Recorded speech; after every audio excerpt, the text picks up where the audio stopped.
Hello students, I hope you all are safe at home.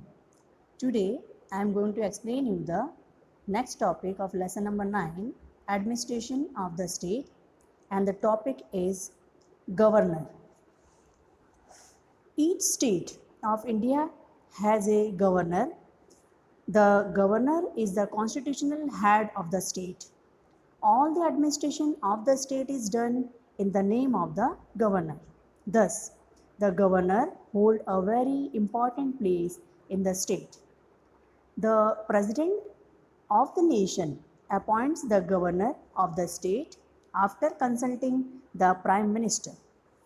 The term of the office of the governor is 5 years.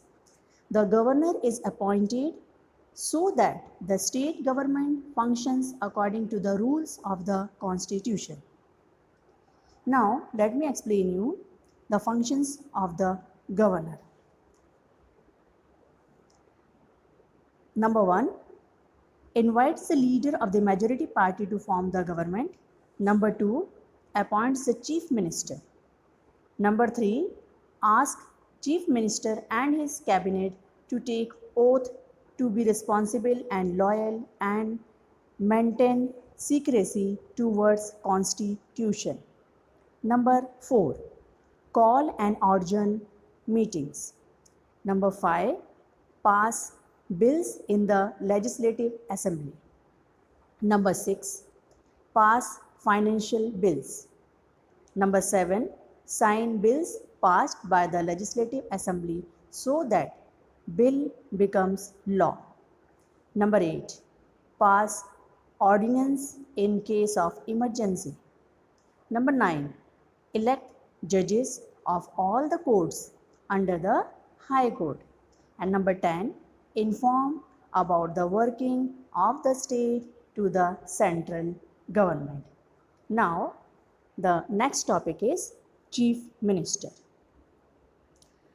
The Chief Minister is the head of the Council of Ministers, a very important position in the state government. She is also called the CM.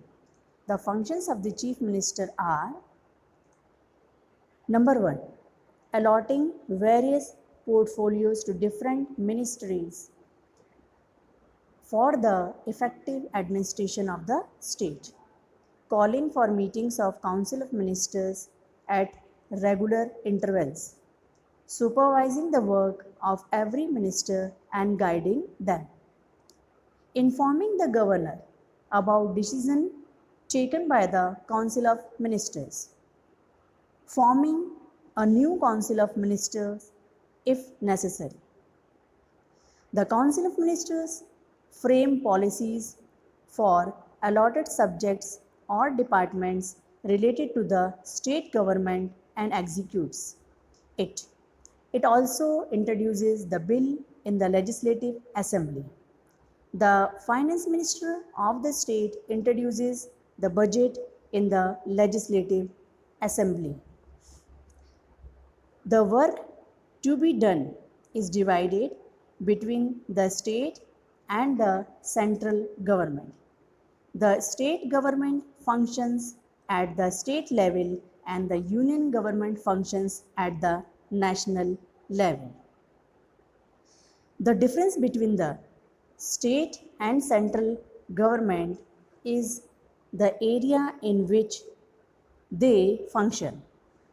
Therefore, the responsibility of the state government is limited to the particular state. For example, the work of the Gujarat state government is limited to its boundary, whereas the central government takes care of the entire nation. Now, student, in my next video, I will explain you the functions and power of the state and central government.